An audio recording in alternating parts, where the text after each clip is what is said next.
When the governor calls a special session, lawmakers will return to finalize the state's budget. Until then, work continues to iron out what's holding up major pieces of the state budget. Quinn Gorham has this progress report.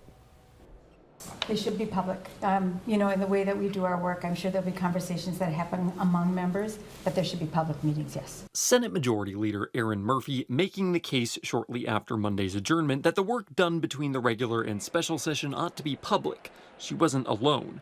They will be able to meet in public, and they will work similar to a conference committee. They just aren't exactly a conference committee. But yes, that will be as public as possible. But as of Wednesday, just one of the 12 working groups had held a meeting in public, others meeting behind closed doors. While updates from inside the legislature have been few and far between, a rally at the state capitol Wednesday morning shed some light on one of the major disagreements. In the human services budget, there are three main things that can be cut: nursing homes, disability services and waivers, and county funding.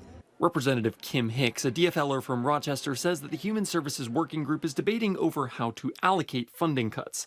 She spoke out against those who want to put those cuts primarily on disability waivers. We all have to make hard decisions in this moment, and they are hard decisions, and everyone deserves what they need, and ideally no one would get a cut. But if we're going to make cuts, it cannot be exclusively on the back of people with disabilities. As of Monday night, legislative leaders had said most of the remaining budget bills were being held up by similar sticking points.